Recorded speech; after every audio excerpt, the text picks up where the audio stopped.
ब्रह्मपयो निधि मंदर ज्ञान संत सुर। यहाँ भी प्यारे वही होगा, ब्रह्मपयो निधि ना। डॉक्टर साहब पढ़ब है नहीं तू, खाली बस शरीर बनैबो हैं।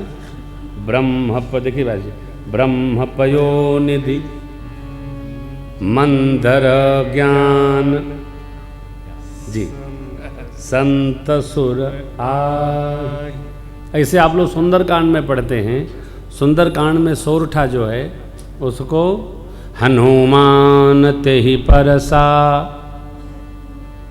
ये सही है। कर पुनि कीन्ह प्रणाम, राम काज कीन्हे बिनु मोहि कहाँ। अरे भाई जो लिखा है उसको ऐसा पढ़िए कि अर्थ न देखना पड़े, पढ़ते गवते अर्थ खुल जाए।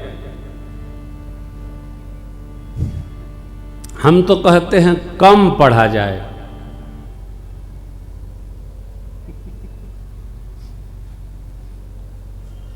आपको स्मरण होगा, थोड़ा गांव ले चलता हूं आपको।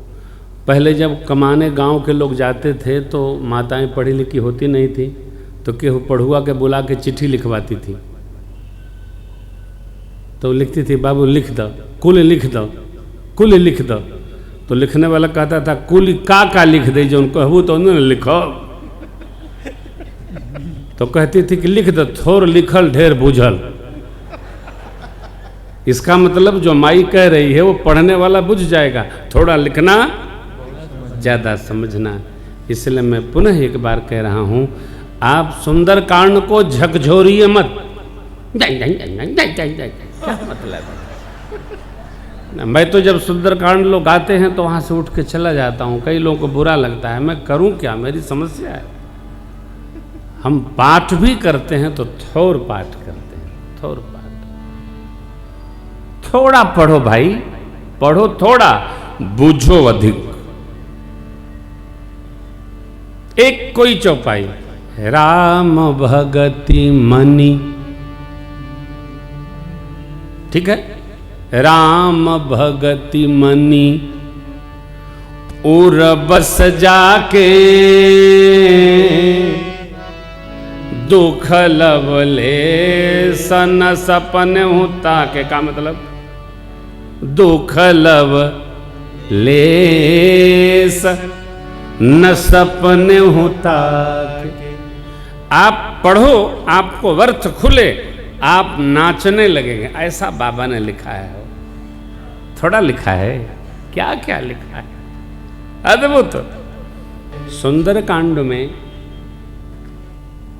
जो श्री हनुमान जी महाराज को भगवान ने अनपायनी भक्ति प्रदान की है वो समझने लायक है।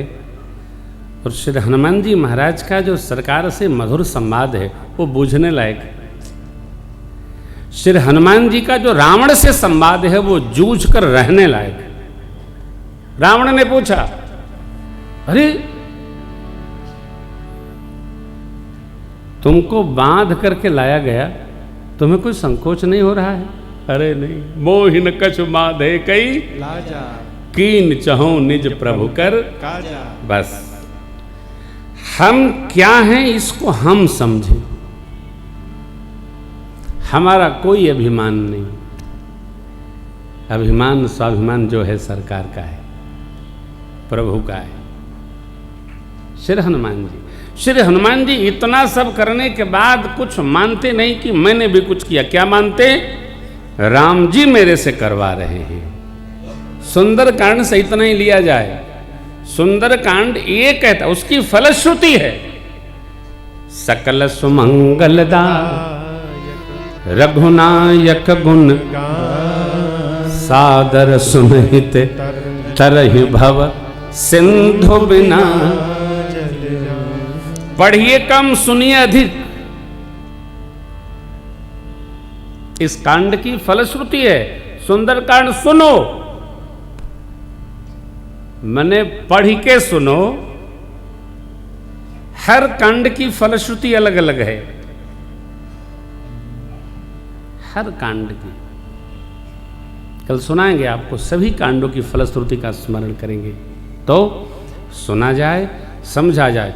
सुंदर कांड में श्री हनुमान जी ने जो मां को संदेश दिया है मेरे प्रभु का, यदि किसी पति पत्नी का दो जगह रहने की व्यवस्था हुई हो और उस प्रसंग को ठीक से समझ जाए तो दोनों भाग करके एक साथ हो जाएंगे। ऐसा लिखा है, ऐसा बाबा ने कहा है कि नहीं हो? समझे तो मारे झोरे देते हैं, बुझाते ही नहीं है? कई बार कह दिया तो बुरा लगाते हैं, वही में गाना, वही में बिरहा, वही में लचारी, वही में लोकगीत। अरे भाई सुंदरकांड को सुंदरकांड करने रहने दीजिए।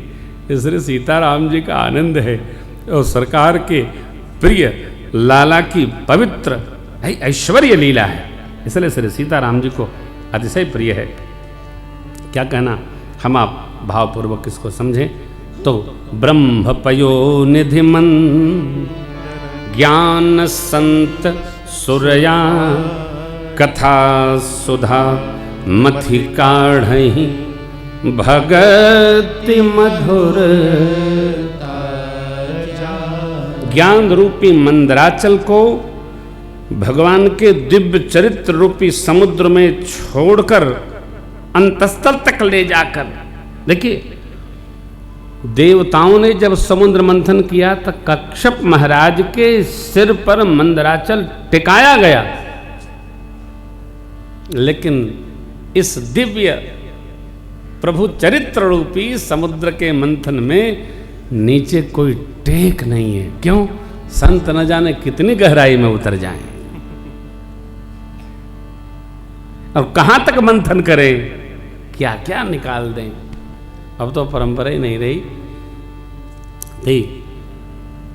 कल ओबी भैया कथा की परंपरा पूछ रहे थे, हम गए थे बड़े भैया को प्रणाम करने, पूज्य श्री उमाशंकर जी शर्मा व्यास नए हनुमान जी महाराज के दरबार में अलीगंज में उनकी कथा चल रही थी, तो मैं आशीर्वाद लेने गया था।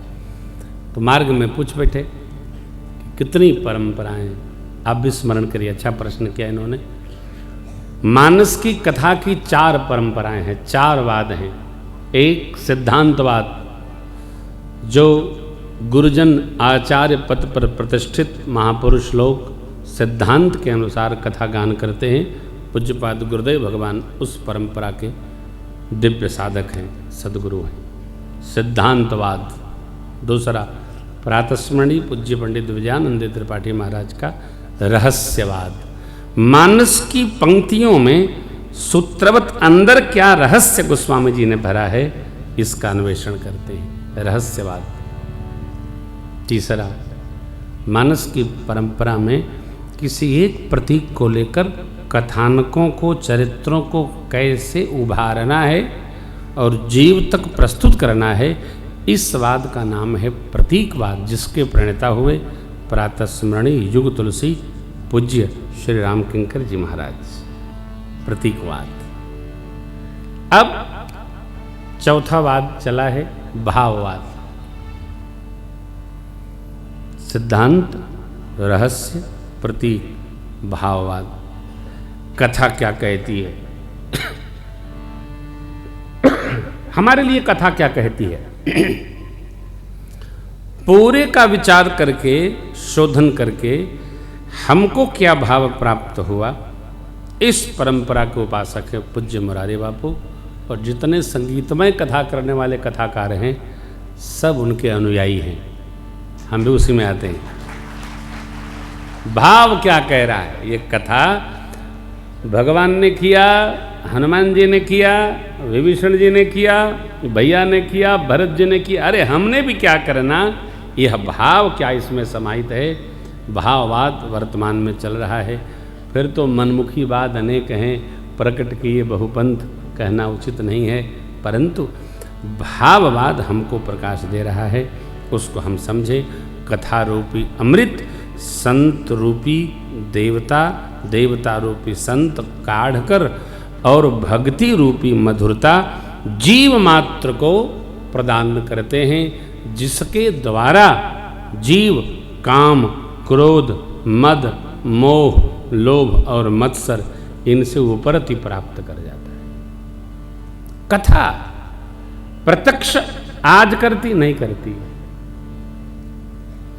याज्ञवल्क्य जी महाराज कहते हैं, महामोह महिषेश विशाला, राम कथा कालिका कराला। राम कथा काली जी है। जैसे महिषासुर का मर्दन काली अम्बा ने किया, उसी प्रकार राम कथा सुनने सुनने सुनने सुनने से काम, क्रोध, मद, मोह, लोभ, मत्सर ये रूपी महिषासुर अपने आप समन हो जाते हैं। भगाना नहीं पड़ता, आप सुनते रहो, सुनते रहो, सुनते रहो। लेकिन भाग कर नहीं सुनना है, जाग कर सुनना है। भाग के कौनो काम नहीं करना है, जागिए। कैसे जगेंगे? जागृत वही है जो अपनी पांचों ज्ञानेंद्रियों को भगवान की भक्ति में, भगवान के व्यवहार में, भगवान के ही विहार में रमा देता है। सब कुछ अर्पण, भगवद अर्पण। व्यवहार भगवद अर्पण, व्यापार भगवद अर्पण, विहार भगवद अर्पण। थोड़ा भी राइट लेफ्ट नहीं हो, सीधा सरल। तो हम आप भक्ति रूपी मधुरता और इस मधुरता रूपी भक्ति के अमृत रस का पान कर रहे हैं। यह अमृत हमको अमरता प्रदान करे। जन्म जन्मांतर हमारी चित्त की गति, मन की गति परमात्मा के श्री चरणों में रहे। प्रभु से प्रार्थना। आज कथा प्रसंग थोड़ा विस्तार से है, इसलिए हम इस भक्ति मणि के पावन प्रसंग को यही विश्राम देते हैं। अब प्रसंग को प्रणाम करें। आज भैया भरत का मधुर चरित्र है। संक्षिप्ततः प्रणाम करके हम अरण्य तक उपस्थित होंगे।